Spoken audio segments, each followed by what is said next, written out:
Shalom, Assalamualaikum warahmatullahi wabarakatuh.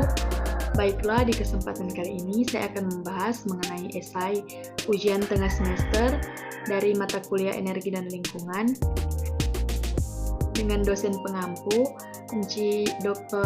Ratna Siahaan. Tapi sebelum itu, izinkan saya memperkenalkan diri. Nama saya Cinzia Deborah Kambe dengan NIM 221011030003 dari Program Studi Matematika Fakultas Matematika dan Ilmu Pengetahuan Alam.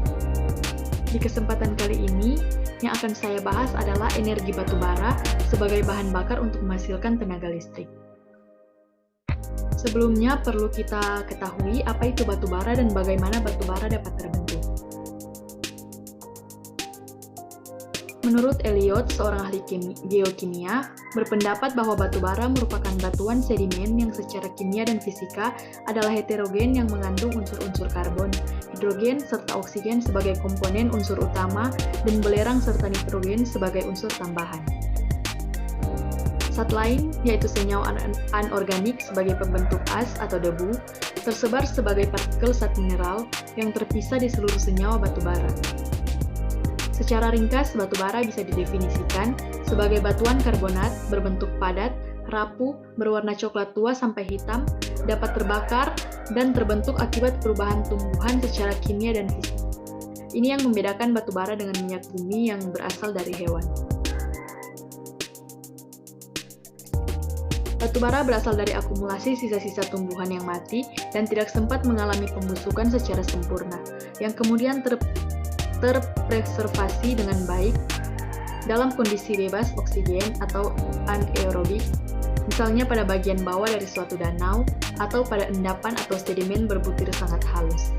Proses penimbunan tersebut terjadi bersamaan dengan pergeseran kerak bumi atau yang dikenal sebagai pergeseran tektonik, yang memungkinkan sisa-sisa tumbuhan terakumulasi hingga sangat dalam.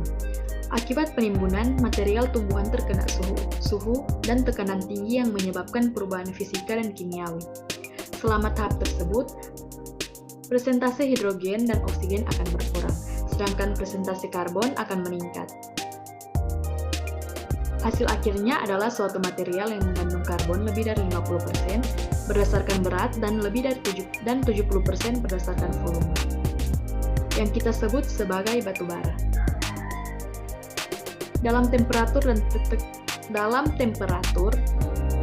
Dalam proses pembentukan batubara, banyak faktor yang mempengaruhinya. Sebagai contoh, besarnya temperatur dan tekanan terhadap tumbuhan mati akan mempengaruhi kondisi lapisan batubara yang terbentuk, termasuk pengayaan kandungan karbon di dalam batubara.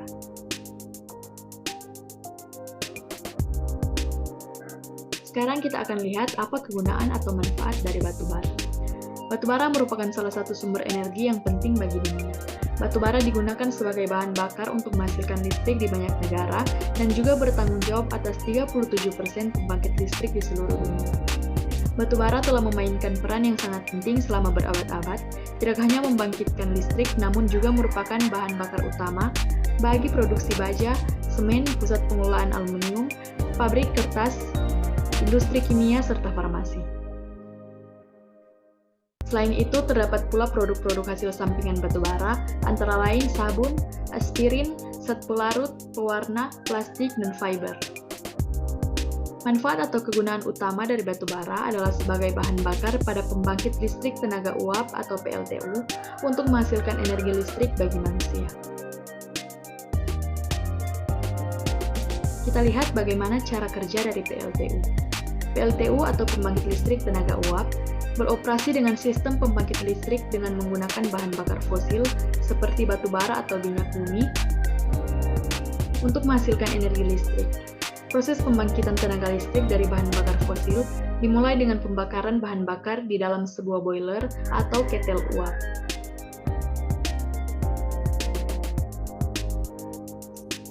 Panas yang dihasilkan dari pembakaran bahan bakar tersebut digunakan untuk menghasilkan uap yang akan menggerakkan sebuah turbin. Turbin akan berputar karena tekanan uap yang dihasilkan dari boiler, dan putaran turbin akan diputar langsung ke sebuah generator listrik. Generator listrik akan mengubah energi mekanik menjadi energi listrik yang siap digunakan. Sebagai salah satu sistem penyedia listrik yang paling banyak digunakan di Indonesia, ada sejumlah kelebihan dari PLTU. Antara lain, murah karena energi yang bersumber dari batu bara harganya terjangkau dan kenaikannya tidak terlalu signifikan. Bahkan saat ini harganya terus menurun. Harga batu bara pun jauh lebih murah dibandingkan dengan bahan bakar tenaga angin, biomasa maupun surya. Jumlah cadangan batu bara di Indonesia sampai saat ini masih sangat melimpah, sehingga untuk kedepannya, jenis pembangkit listrik ini dapat bekerja secara optimal. Selanjutnya, sifat batu bara mudah terbakar, sehingga cepat dalam menghasilkan energi panas untuk penguapan. Di balik keuntungan yang diperoleh dari PLTU, terdapat beberapa kekurangan atau kelemahan. Isu lingkungan merupakan sisi yang perlu dikritisi dari pembangkit listrik tenaga uap. Dampak negatif pemanfaatan PLTU dengan bahan bakar batu bara bagi lingkungan. PLTU atau pembangkit listrik tenaga uap merupakan salah satu jenis pembangkit listrik tenaga yang mengandalkan energi panas untuk menggerakkan turbin uap. Pada umumnya, PLTU menggunakan bahan bakar batu bara sebagai sumber energinya. Saat ini, PLTU telah menjadi salah satu pembangkit listrik tenaga utama di Indonesia. Namun, seiring dengan berjalannya waktu, dampak negatif pemanfaatan tenaga listrik dari PLTU semakin diketahui. Dampak negatif tersebut bagi lingkungan antara lain, yang pertama, mengurangi kualitas udara akibat polusi yang dihasilkan. Proses pembakaran batu bara pada PLTU menghasilkan gas rumah kaca seperti karbon dioksida atau CO2 dan nitrogen dioksida atau NO2 yang dapat menimbulkan polusi udara yang akan menyebabkan peningkatan suhu udara yang dikenal sebagai efek rumah kaca. Akibatnya, cuaca di sekitar pembangkit listrik akan menjadi lebih panas dari biasanya. Gas rumah kaca yang dihasilkan dari pembakaran batu bara pada PLTU dapat menurunkan kualitas udara. Udara yang tidak sehat akan berdampak pada kesehatan manusia, seperti penyakit paru-paru dan asma. Emisi gas rumah kaca ini juga berkontribusi pada perubahan iklim global dan pemanasan global. Yang kedua, menimbulkan polusi air yang menyebabkan menurunnya kualitas air. Sebagai hasil dari pembakaran batu bara, limbah beracun seperti zat pencemar air, seperti sulfida, klorida, dan asam sulfat akan terkontaminasi di dalam air. Akibatnya, kualitas air menjadi semakin buruk dan dapat menimbulkan masalah kesehatan bagi manusia dan hewan. Pada manusia dapat menimbulkan penyakit seperti diare dan hepatitis.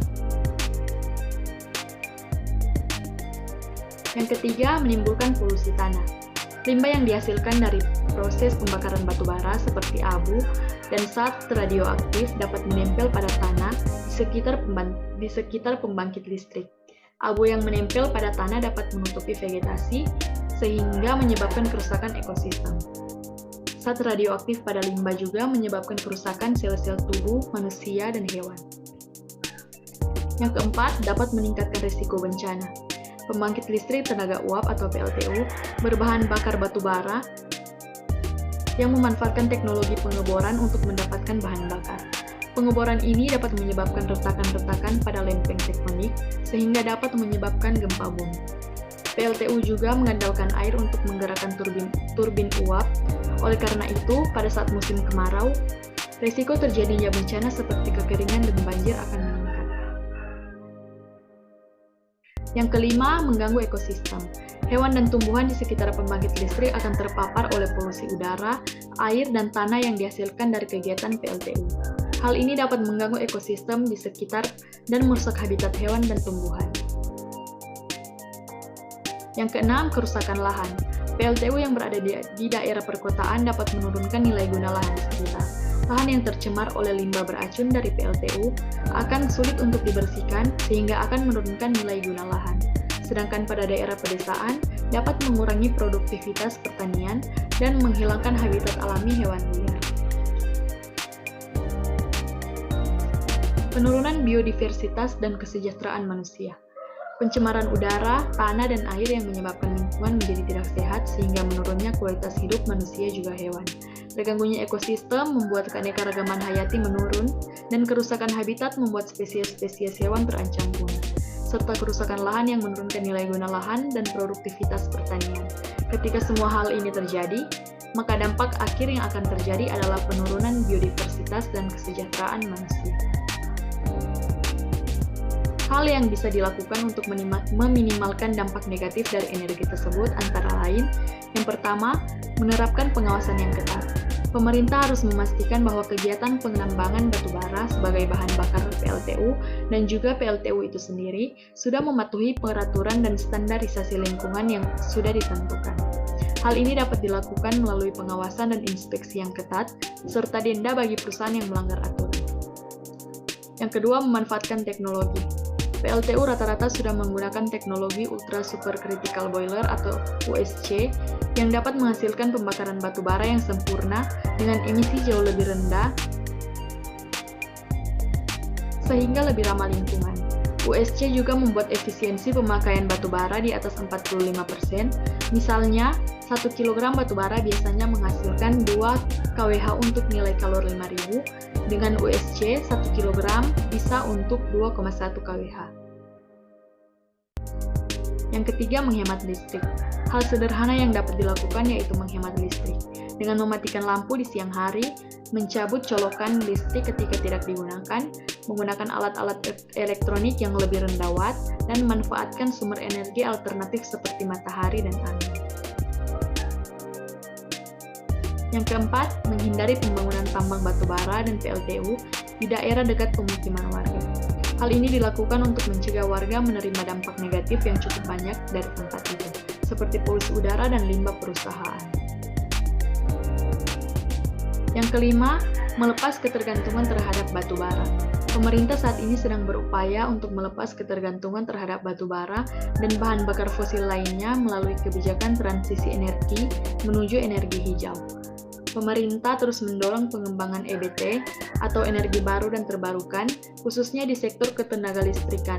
Inisiatif ini dituangkan dalam bentuk PP nomor 79 tahun 2014 tentang kebijakan energi nasional yang mengamanatkan pencapaian bauran energi nasional yang menargetkan besaran EBT dalam bauran energi primer adalah paling sedikit 23% pada tahun 2025 dan 31% pada tahun 2030.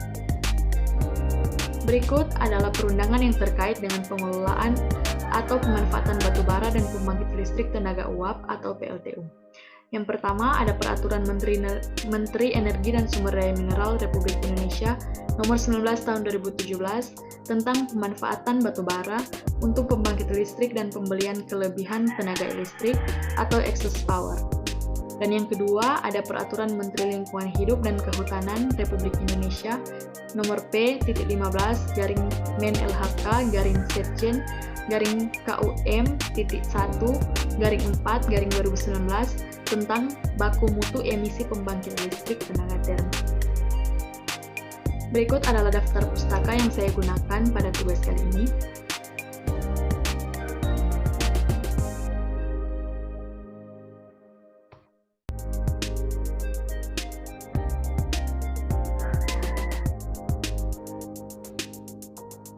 Sekian dari saya, diucapkan terima kasih.